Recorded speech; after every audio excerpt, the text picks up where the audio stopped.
Thank you, Amarnath. Good afternoon, everybody, and good evening, faculty. Neja ma'am. Yeah.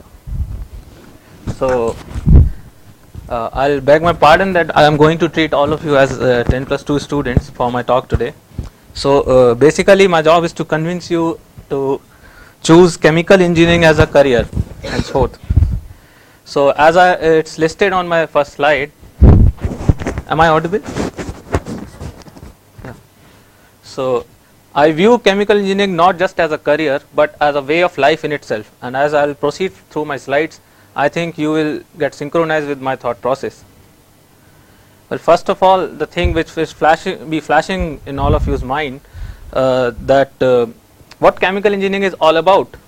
So obviously I don't expect you guys at this level to be exposed to that what are the different branches of engineering in particular, that what do the chemical engineers, or for that sake any other major engineers, do.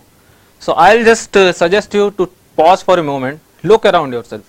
I mean, anything from nuclear reactors to nanotechnology, nanoparticles, from artificial biological organs to alternate fuels, anything you visualize around is basically where chemical engineers are involved into.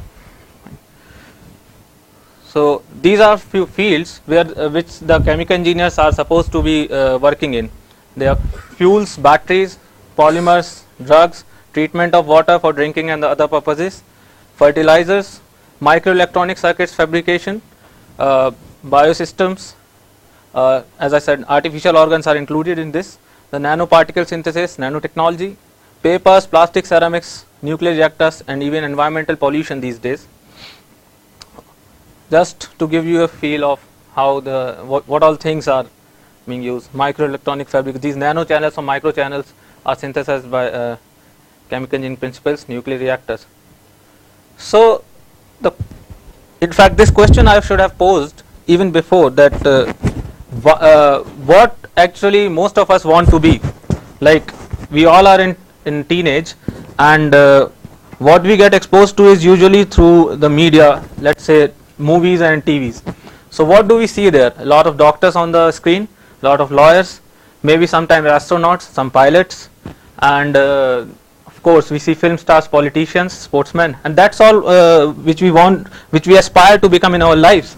But then my question comes up: how many astronauts or sportsmen does our society or our community needs? I mean, maybe of order of 100. How many people do represent our national cricket team? Maybe 20 in a squad at a time. But if we look into how many chemical engineers does our society need, well, there has been an estimate by reputed consultancy firm McKinsey, and in its quarterly survey published in September 2010, it says that roughly 1 lakh chemical engineers are required in US alone. Roughly 50,000 chemical engineers are required in India in an IOCL survey in 2010. Well, this includes all the fields of chemical engineers, not just oil or petroleum. So the next question which would flash to your mind is, do I have the right aptitude to pursue a chemical engineering career? Well, I would suggest that you should check yourself on these parameters. Do you have a natural curiosity within yourself to examine things, to learn, to know how do they work, plus how do they interact, that is, how do they work when they are all working together? The second question which I like you to pose to yourself is that, do you enjoy developing the bigger things, like scaling up things, and at the same time do you enjoy adjusting to the finer details of working of the same instruments or whatever? If the answer is yes, the next question which should obviously flash to your mind is that what all tools or knowledge or equipment, how should I be equipped, what all do I need to have to become a good chemical engineer? My answer is, well, you should have strong fundamental on your physics, chemistry and maths +2 level. Sometimes you would need biology if you are going to be in biochemical engineering or areas related to biology, and you need to integrate all these knowledge with economics, so that finally what you are producing is of some interest. Obviously most of us, or in fact for that sake all of us, are motivated to do anything ultimately for money. And then you need to have communication skills, good communication skills, plus you should be a good team worker. Well, now you will like to pose to me that how does choosing chemical engineering as a career option would be this would be a better choice than choosing any other engineering major. So probably I feel that chemical engineering is the most versatile. To be more precise, this is the most widely spread chemical engineering major which you will find applicable in most arenas of life. The second point is that whether your economy is under recession or it is in the boom recovering from the things, the chemical engineer will always be needed. You see the things around you, plastics, polymers, fibers. Take this remote kept on the table. Well, it's made up of plastic. Somewhere it would be manufactured under the supervision of a chemical engineer. The computer itself, the microelectronic circuits are there, and for that sake take the table itself, anything. So as long as human civilization is there, I believe chemical engineer is going to be needed. The thing is, and then chemical engineers top the salary charts.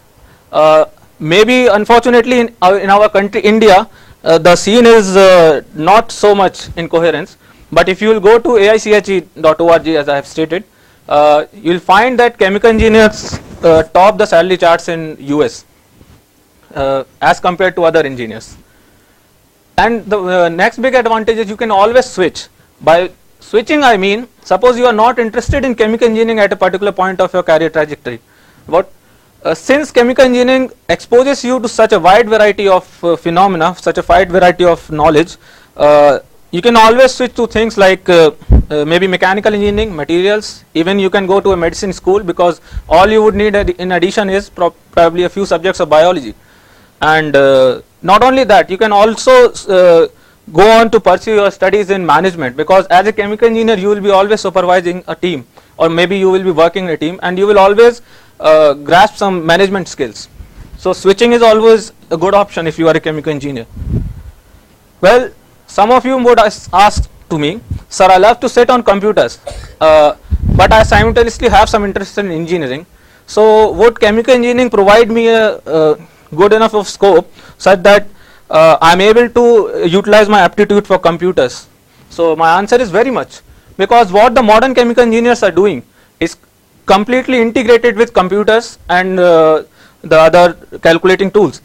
Well, the knowledge that a chemical engineering has acquired through years has ultimately to be implemented into real world, of course not manually but through computers. And there we see that the codes, the programs to execute the operations in a chemical engineering plant, even the simulations which are made before the actual running of the plant, the design and the process control is all operated through computers. Okay, so some of you would certainly raise the question, enough of all this, I agree that chemical engineering is a good branch, but what about the salaries?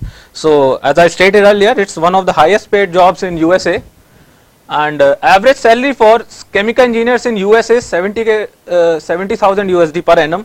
I'm sorry that I have not stated the source, but the source is NJIT, New Jersey Institute of Technology in USA. So it is, and it has done a very good survey. If you want to go, you can visit the NJIT website, and it states that the average salary for the freshman out of the college is roughly 70k USD. New Jersey Institute of Technology, you can say. And the chemical engineering researchers are always in the top salary charts. Well, the next question is, once you have decided, suppose that you want to be a chemical engineer, what are chemical engineers expected to do in all the area that I have listed initially in my slide? As I said, that you need to apply chemistry and maths and sometimes biology to economic and social advantage. Well, the basic thing which a chemical engineer does is he scales up the processes which are carried out in a lab by a chemist. So that's it, scaling up from lab to plant. And of course improvements as in R&D are always there. This is what a chemical engineer is supposed to do. The question is, one of you would ask, of course my dad is a chemist, and how do you differentiate between chemistry and chemical engineering?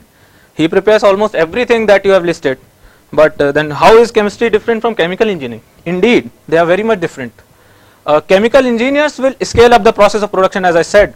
In the laboratory, the chemist might be producing a drug in, let us say, microgram in his test tube or whatever equipment. Now once the company has decided that this drug is to be finalized and now we need to mass produce it, it is there that the chemical engineer comes into role. It's his job to scale up the things to produce the drug, not in micrograms but in millions of tons sometimes. So that's where a chemical engineer comes into the picture. Then what happens? Well, basically this is the routine job for a chemical engineer. He would experiment with whatever results that a chemist has supplied him at small scale. He would build up pilot plants, experiment again, would figure out how much to produce and how to produce, what masses to be produced, what temperature and pressures would be the optimal ones for the production, how much yield or conversion, and which catalyst of course to use, and so on. The economic feasibility of the production, and of course R&D continues. So next question that you would like to pose to me is that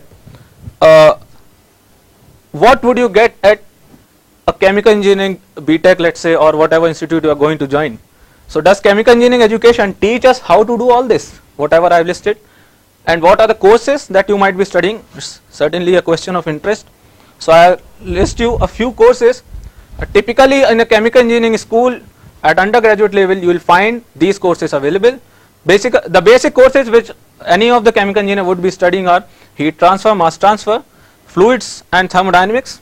Of course you need to be equipped with engineering mathematics and numerical methods, also known as computational techniques, and kinetics. When the advanced courses do come, which are pretty much which require all these basic courses first probably, are reactor engineering, control, how to control a process once it's being operated, then designing a full chemical engineering plant. There would be an internship where you would be exposed to real life situations, and of course you will have projects in your undergraduate studies, and which will give you a flavor of research as well. The same question, what if I still feel to switch my area of work sometime later? So now that you have an insight of what chemical engineer does, you will, I mean, there is nothing better than chemical engineering probably in the whole engineering sector, where you can have such wide variety of options always open to yourself. You can always go to medical school, as I said, management, law schools, mechanical, materials, biological engineering, even up to into the theoretical sciences if you are of that taste. So that's it. I think once you have decided that you are really going to be a chemical engineer, what else is remaining in your mind? I welcome your queries.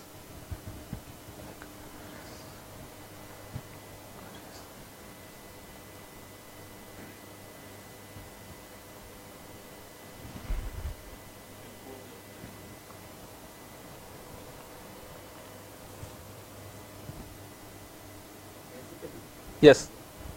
Basically, what I expect is how a chemical engineer approaches a issue compared to IT professional or a civil engineer. Say, for any catastrophe happens in society, can you bring out how the trained chemical engineer looks at solving a certain issue? See, maybe what I interpret from your question is that you are asking that how are different engineers, say chemical engineers, civil engineers, differently contributing to the society. Is that what you are asking? I mean, of course from the word itself it might be clear that since a person is chemical engineer, so he would be looking at those aspects of things, like, or there's no different approach in such.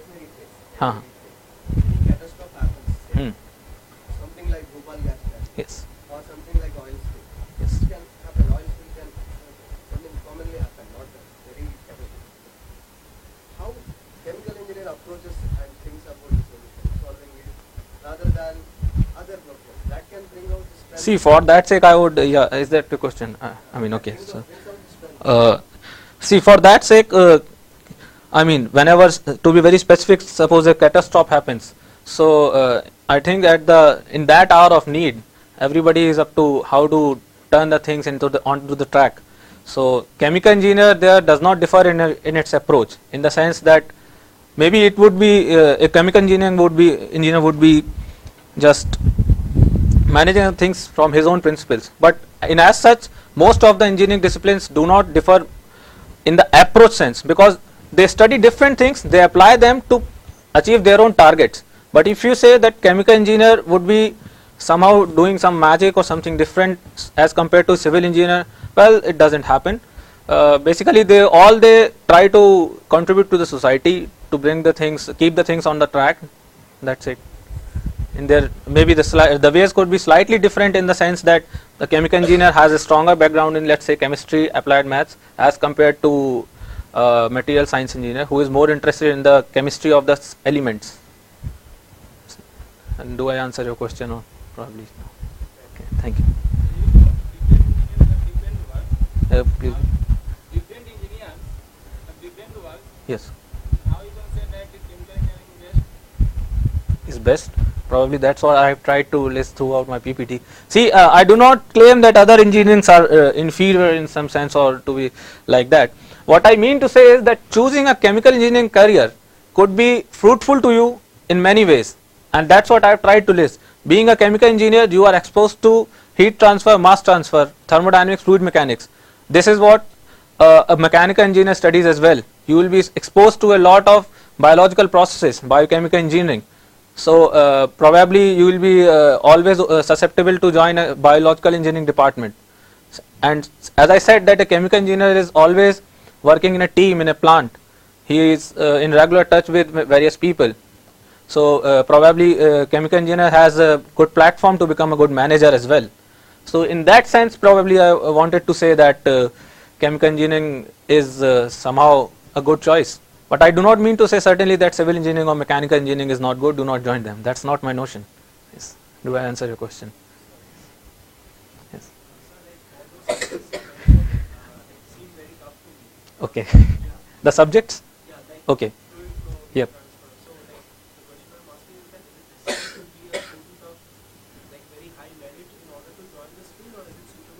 Yes, that's a very good question which should keep in your mind. I should say that it's not about the getting among the top 1% is not the requirement. What is required is you should be passionate about studying those subjects. I don't expect you to be a master of those subjects right now. But what I expect is knowing what a fluid is, knowing what mechanics is, you should be ready to study what fluid mechanics is. Probably that would answer your question. In India, how many schools they provide chemical engineering? Yeah, that's a good question. See, 10 years back there were not many chemical engineering schools as we quote them. So now the number is rising rapidly. Now out of the 18 NITs, if I remember correctly, it's 11 out of the 18 who have started offering a chemical engineering course. So back when I was supposed to join a chemical engineering school, there was no chemical engineering in maybe just all the IITs and a few more reputed colleges like Jadavpur University and all. So there was no chemical engineering and NITs for sure, but certainly that's the number of colleges offering chemical engineering education at undergrad level is increasing, and it's increasing tremendously. That's all because of the requirement of the society. As I listed, there are roughly 50,000 chemical engineers required in India at the day. So yes, it has got a good scope, and there are quite a good number of schools. Yes. Yes, in US. But the highest paid salary is related to the oil field only. Is it okay? Only the oil field. Okay. So I think yeah, even your question answers yourself. Is that? Let me answer. Okay. But a few days back I was reading one survey. So in that survey they mentioned the worst job profile is they are it means rating the profile job profile. Okay. What I get from your question is that you are saying that highest paid freshmen are going in the other ones who are in the oil and this what we call like Schlumberger and Transocean, these all companies, and simultaneously you are saying that these the working conditions are the worst. That's what. So well, again the same thing. To get something you have to compromise somewhere else. Probably those companies would pay that extra high amount so as to compensate for the living condition. It's certainly true. If you are a chemical engineer, you are not going to have a cakewalk every time. So probably if you are working in an oil field, let us say, now oil fields are usually situated in remote areas. You don't expect there to have a cushioned seat in your office and you may sit there and do the job throughout the day. So certainly in that sense, if you are running away from working hard, probably you might feel that those jobs are not for you.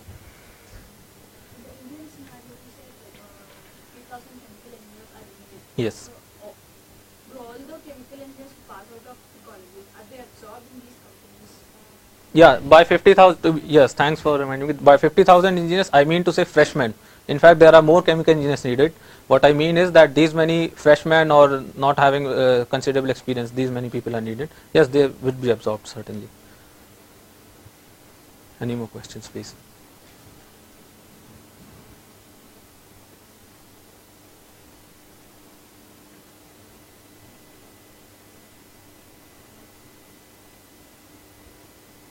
Okay, that's it.